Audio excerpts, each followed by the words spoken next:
Have you ever stopped to wonder how the pharmaceutical industry guarantees that every single pill, every single vial of medicine is not just effective, but perfectly safe?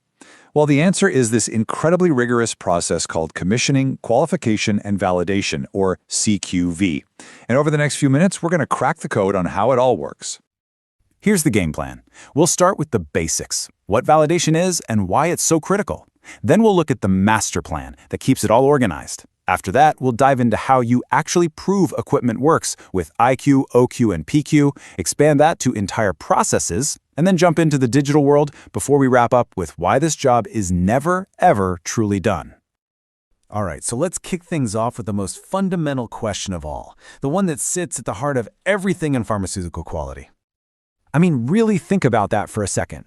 We're not talking about one batch being pretty good. We're talking about millions upon millions of doses that have to be absolutely perfect, time and time again. So how is that kind of consistency even possible? Well, that's where this core concept of process validation comes in. At its heart, it's just about creating documented, scientific proof. It's the evidence that shows your process does exactly what you say it does every single time without fail. And let's be clear, this isn't just a nice to have. It's a non-negotiable demand from regulators like the FDA. Now, this brings up a really important point that trips a lot of people up, the difference between verification and validation. See, verification asks, are we building the system right? Does it check all the technical boxes? But validation asks a much bigger, much more important question. Are we building the right system? In other words, does it actually do what the user needs it to do? Getting that distinction correct is absolutely fundamental. Okay, so we know we have to prove that everything works.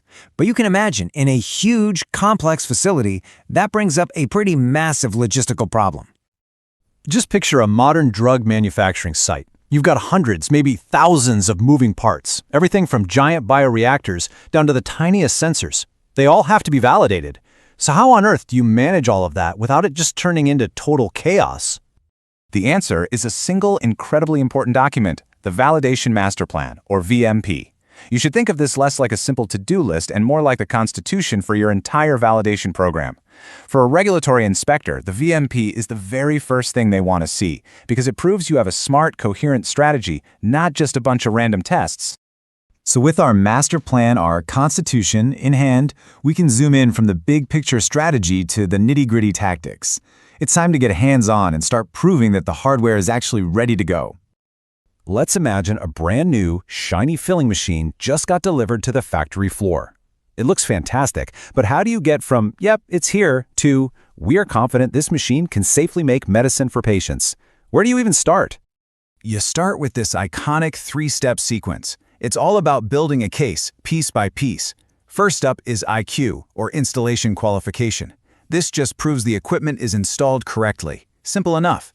Then you move on to OQ, Operational Qualification, where you test all its functions, pushing every button, testing every alarm. And only after that can you do the final, ultimate test, PQ, or Performance Qualification. That's where you prove it works reliably under real-world conditions, using the actual product. And you can't skip a step. Each one is a prerequisite for the next. So we focused on getting one piece of equipment ready. But, a single machine doesn't make a drug. We need to zoom out again and look at the entire manufacturing journey.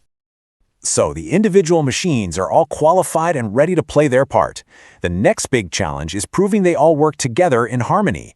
How do you validate the entire chain of events, from the moment raw materials come in the door to the final finished product? This is where you see a few different strategies. For a long time, the traditional approach was king. You just run 3 successful batches in a row to prove it works.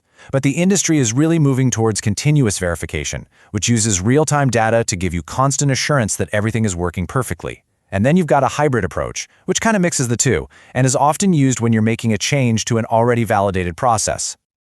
And we absolutely cannot forget about one of the most critical steps in the whole process, cleaning. Seriously, if you're making one drug in a tank today and a totally different drug in that same tank tomorrow, you need absolute documented proof that not a single molecule of the first drug is left behind. That's what cleaning validation is for. It prevents cross-contamination and keeps patients safe.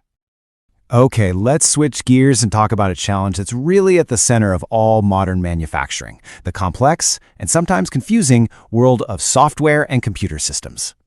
I mean, think about it. Today, almost every single step is controlled, monitored, or recorded by a computer. You've got the control system on the factory floor, the lab systems that store quality data. It's everywhere. So how do you apply these validation principles to the digital world? Well, the entire goal of what we call computer system validation, or CSV, is captured perfectly in this one idea behind the FDA's famous 21 CFR Part 11 regulation. The goal is simply to make electronic data just as trustworthy as a physical paper record. It's about making sure that digital information is just as reliable and legally binding as if it were written down with pen and ink. And you achieve this with 4 key pillars. You need secure audit trails that track every single change made to the data. You need strict access controls so only the right people can do the right things. You need legally binding electronic signatures, and of course, you need robust data security. Put those 4 things together, and you have a validated, trustworthy digital system. We're getting close to the end here, and it's the perfect time to tackle a really common misconception. A lot of people see validation as this one-time event, a finish line that you cross, and then you're done. But that could not be further from the truth. So after all that work, the design, the qualification, the testing, the validation, is the job finally over? Can you breathe a sigh of relief and walk away? No way! The modern way to think about validation, especially from the FDA's perspective, is as a continuous life cycle. Stage 1 is designing the process. Stage 2 is qualifying it. That's where our IQ, OQ, and PQ live. But the most important part, the part that never ends, is Stage 3, continued process verification. This is the ongoing routine monitoring that makes sure the process stays in a perfect state of control forever. And that really brings us to the big takeaway here. Thinking of validation as a one-and-done event is the old way. The new way, the right way, is to see it as a commitment, a continuous loop of designing, qualifying, and verifying. So the ultimate question isn't, is it validated? It's, is it staying validated? Is that process in a constant state of control, guaranteeing quality and safety for every single patient, every single day?